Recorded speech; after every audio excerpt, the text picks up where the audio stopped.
a doctor in charge of the emergency room in a hospital 5 blocks from the Twin Tower. The morning of September 11th, I had stayed overnight in the city because I had back-to-back shifts. So the little apartment where I stayed in had a small balcony, and I remember stepping out on that and looking up at the sky, and it was the most perfect blue September sky. And I remember that morning thinking, oh my God, this is perfection. Walked across the street to my shift. I was the only attending. I'm the only ED doc in the ER at the time. And it was a quiet morning. We had very few new patients. And at one point I went to the bathroom. So I'm in the bathroom and I hear this overhead page for respiratory therapy to the emergency department, which is odd because only I can call that. I was the only senior doc there and thinking, who's calling respiratory therapy? That means we're intubating somebody. And I was the only one that could do that. And I was in the bathroom. And so that was odd. I figured, let me just check, and stumbled out. And one of our nurses was running across the ER shouting, a plane has hit the towers. Plane hit the towers. I just remember thinking, oh my God, it's 4 blocks away. They're going to be here in a minute. Running around quickly, try to organize the treatment areas, try to hang IV poles, just grab everything you could and have it be visible. First patient we saw was an elderly Chinese lady who'd had a stroke. And I was thinking, oh my God, I can't deal with this right now. This is, we're about to have a big disaster. And so I grabbed one of the residents and said, please go evaluate this patient, see what she needs, and take care of her. You stick with her. And then about 1 minute later, this human wave just broke over us. They rounded the corner. I'll never forget it. It was like something out of one of those silly movies where, a crowd is running away from something, and barreled to the ER. As the senior doc, my job was to triage the patients as they came in. So I had a stack of paper tags with little strings to tie around patients' necks. And the ER nurse manager, Mary Like, we divided it up. We said, okay, I'll be outside, I'll triage, I'll bring them in. You organize inside, and we'll work back and forth and keep in close touch. So I'm out there holding my stack of triage cards, and bloodied, hysterical people come charging in. The first patient we had was the young woman lying so low in the stretcher that I didn't really quite understand how that could be physically possible. And it turns out that she had been hit by landing gear from the second plane, and it had sheared off most of her backside. She had lost so much tissue that she was lying low in the stretcher. The muscles were flayed open, and I just remember looking at her and saying, I need surgeons now. I need surgeons here immediately. One surgeon who had come down from NYU, he's British, I'll never forget his accent, said, it's a battlefield situation, we need to amputate right away. And she was awake. So she was fully conscious, she was eyes open, looking around, and 2 of our regular surgeons came barreling in and took a look and said, yeah, maybe we can do something here. Let's not get hasty, and let's take her to the operating room. And then the avalanche came. I tried to tie tags around 1 or 2 patients and realized that was utterly absurd, that there was absolutely no way I was going to get anywhere near dealing with the patients in the numbers they were coming in. Again, partly remembering what I'd done in July, grabbed the residents, the interns and the R2s and the R3s clustered around me, and I would assign them one by one as the patients came in. Severe, moderate, not so bad, take them back to the red area or the green area, yellow area. And they would, in some cases, make the diagnosis as they were wheeling the patient in or escorting the patient in, grab a surgeon, the surgeon would put in a chest tube. It was phenomenal. I came back just to quickly see how we were doing in the back, and the room was a shambles. There's blood everywhere, there's supplies everywhere. I figured, oh my God, we're losing our treatment rooms. We're not gonna be able to use this again. But the housekeeping staff was on it so quickly that they would come in, just be a tornado of getting it back in order, and it would be back in service again 5 minutes later. The way people rose to the occasion is something I'll never forget. You really have no understanding of how well people can function if they're well organized and well directed and trust each other. When you see the human wave coming at you, first instinct is to feel helpless of how on earth am I going to take care of all these people all at once? You almost get tunnel vision. Your brain can only handle so many things at once. You cannot process it because you'll freeze, but then you get it. Then you realize, look, I do have resources. I do have people with me. And if I keep my head, I can get most of these people well taken care of. And I think that keeping your head and not being overwhelmed by, oh, it's too much, I can't do it, it is the key. Some of the patients were horribly burned. The jet fuel in the first tower, the plane hit the elevator shafts and the jet fuel cascaded down the shafts and burst out into the lobby. So people waiting for an elevator were basically roasted alive. And we had patients coming in looking like wooden statues who had been burned from head to toe. The injuries were mostly due to the falling debris and the jet fuel. So people walking on the sidewalks outside the towers were hit by falling debris. We had a number of open head injuries, just skulls split open, chests crushed, a combination of burns and blunt trauma.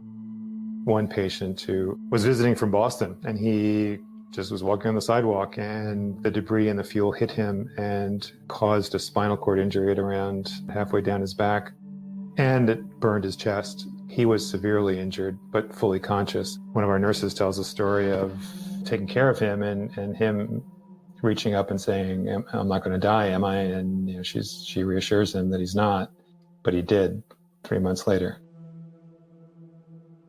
One of the shocking things about 9/11, among many, was that everybody was young and healthy. It was all young, working adults from the tower. There were no retirees. There were no children. It was all a very specific age group of young, healthy adults. And seeing them so badly hurt and so burned and leg fractures and chests crushed was pretty dramatic in the sense of they were all perfectly healthy an hour ago, and here they are.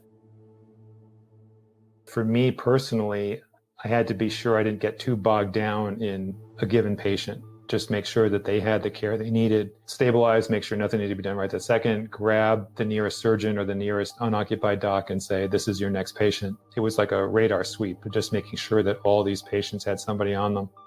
That sense of being the one with the overview to make sure that nothing was falling through the cracks. The ER entrance looks towards the East River, and many people in the hospital saw the plane hit, the second plane hit. And they also, from some of the conference rooms, you could see the people jumping off the towers. There was no escape, and they figured that was the least painful way to go. A lot of staff in our hospital saw that happen. For some reason, I almost in a self-protective way, I was so concentrated on dealing with the patients as they were coming in that I didn't look up. To me, the towers were a million miles away. I was just dealing with the reality of what I had in front of me. Everybody who heard about it came right to the ER. I mean, one of our clerks was on the Brooklyn Bridge, heard the radio go off about the attack, looked up and saw the tower and turned around and came back in, jumping police barricades. Nurses did the same thing. People were heroically rushing into the hospital to help when they could have gone home or thought that it's too dangerous. At one point later in the morning, about an hour in, we needed to transfer patients uptown. We had a lot of fractures and orthopedic cases that we couldn't handle. Our ORs were full. And I had no idea how to contact ambulances. And just then, our ambulance director, who was a close friend, appeared at my side. And he had been on his way to work, saw the towers hit, thought the hospital was probably destroyed, but kept coming downtown, jumping police barricades and running away from the cops, and pops up at my side exactly when I needed. So we were rapidly getting the help that we needed. How everybody rose to the occasion was something that's hard to describe. It was so remarkable.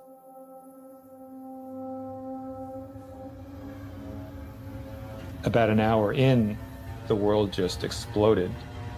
You just hear this deafening roar. It was freight train artillery all combined in one, and thinking, oh my gosh, they're taking out more buildings. In the meantime, of course, the Pentagon had been attacked and the other plane had gone down. And so I was getting these updates, and you got the sense that the world was ending, that it was the apocalypse, that, there are still 30 planes in the air that could be terrorist planes. And, rumors start flying very quickly. You have no idea how extensive it's going to be. Anything at that point is possible. And then a few seconds later, the smoke cloud came, and I was The ER is on Gold Street. It's one of the narrow lower Manhattan streets. And I looked south, and this 10-story tall smoke cloud came barreling up the street. It was like an onrushing flood. And, I looked around quickly and thought, there's no place to go. Just kind of, braced myself, and the thing washed over us. And it was so dense, I did the "can I see my hand in front of my face" thing, and I couldn't. As that dissipated a little bit over the next few minutes, it didn't even occur to us then that the tower had collapsed. The South Tower was the first one to go down.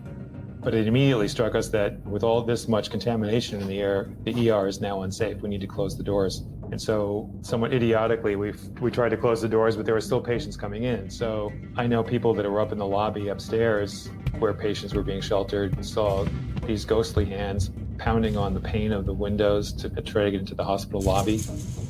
In the ER, Mary got 2 construction guys, 2 hard hats, to rig up an airlock, so we had an inner and outer door so that they would open sequentially as opposed to together, so that we could try to keep some of the smoke out of the ER.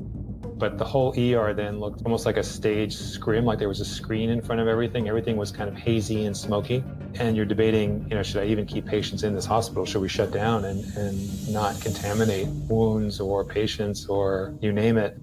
But we kept, we stayed open.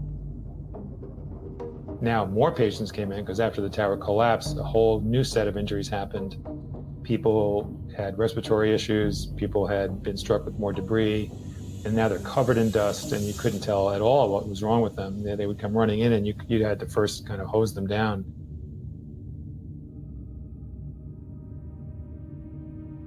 By the time we caught our breath after the first tower came down in the smoke cloud and tried to rig up the doors and deal with the new wave of casualties, the second tower came down. You get almost fatalistic at that point. You're thinking, all right, this is never going to end. You brace again. You just try to keep your eyes shut and not breathe too much. And we were starting to distribute masks, but again, same exact roar. The ground shakes. The world looks like it's coming to an end. Another cloud comes over. Everything goes dark, and the world is covered in dust.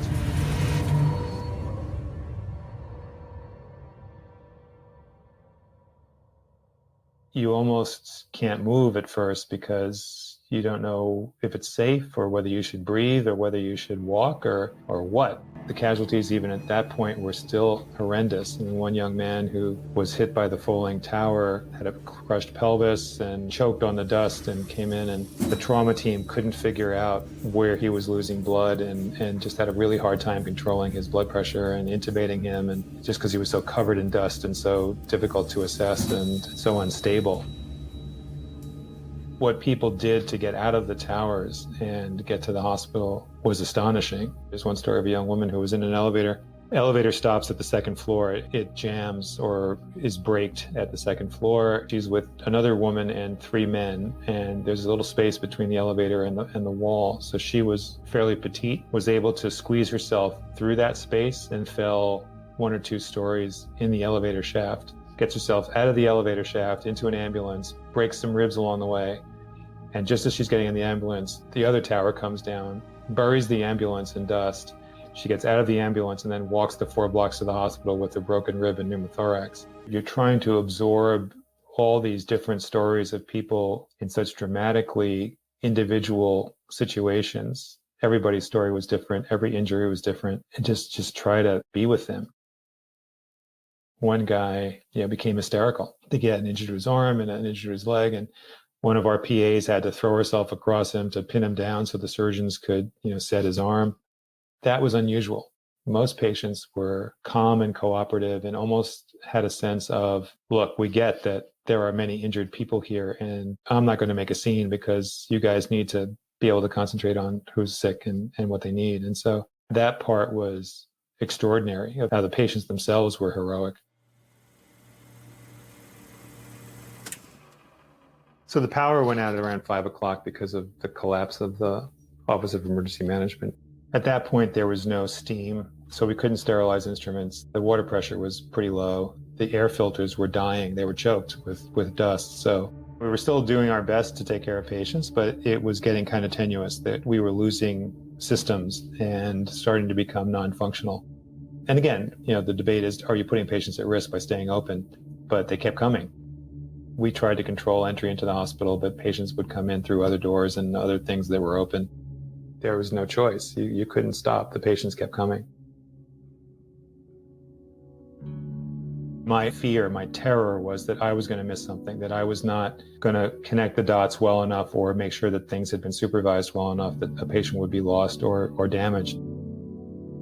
The reason I can sleep at night is that we did everything that could have been done for every patient that came through the doors. And as far as any of us can tell, no patient was missed.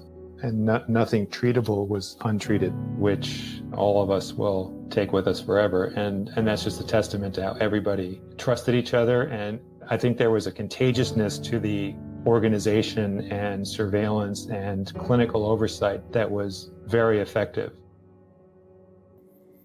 So that night, as we were winding down, the ER was getting under control. And at that point, we were taking care of rescuers. And Peter, the ambulance director, and I went up to City Hall Park to see just what was going on. And, the dust cloud, it looked like the end of the world. Lower Manhattan was completely deserted, buried in this dust. The casualty totals at that point were beyond imagining because there were 30,000 people in the towers. And so we thought, how many people had died? So we were desperate to make sure that anybody rescued or any attempt at rescue that we could provide immediate care. Word came that there was a transit officer trapped under the rubble and that we needed a bone saw to do a field amputation. So of course, a bunch of us went running over. Everything was black. There were searchlights. There was dust everywhere. There were water mains broken and fire hoses everywhere. It looked like we were going to the dark side of the moon. As we came upon it, I was thinking, do I really want to go into the rubble? I don't know how to do a field amputation. I could certainly try to muscle my way through it, but I do have 3 children and that sounds really dangerous. And so I felt a wave of fear for the first time that day. You could see the searchlights on the rubble. It was like the rolled up skin of the building was this huge cylinder lying on its side. As you got closer, you thought something was moving on it, and it was dozens of firefighters crawling over the rubble looking for survivors. I felt like a pretty big coward that I was afraid to get close to it, and these guys were already climbing all through it. So nothing happened that night. There was 1 or 2 rescuers who had fallen and broken an ankle, and we whisked them off to the hospital. I think they continued to try to extricate the transit cop. He was the Port Authority policeman. We came back early the next morning and they had gotten him out, and we formed a human chain in the rubble so that the stretcher could be passed between 2 lines of people. And it was the first hopeful sign the whole time. Finally, there's a small victory. Something is saved. Something is salvaged out of all this horror. He was badly injured. He had a lot of muscle mass damage, but was taken to Bellevue right away, and he made it. We felt it was unforgivable that we had not reversed the disaster, that in the face of something like that, even though, rationally you understand that there's not much you can do, you feel guilty that you somehow have not made it okay again. Lower Manhattan was cut off. Nobody was allowed south of Canal Street. I went down with one of the other docs to look around the site and try to run into a TV crew so that we could announce to the world that we were still open and available for anybody that needed us, because phone lines were out. What was truly unbelievable, and that your mind had a hard time getting around it, was that the towers had disappeared.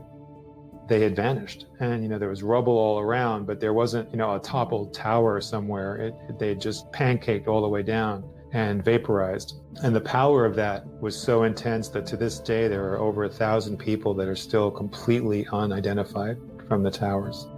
Even though they sifted the rubble and tried to identify any scrap of tissue that they could do a DNA analysis on, 1,000 people were completely vaporized in the collapse of those towers.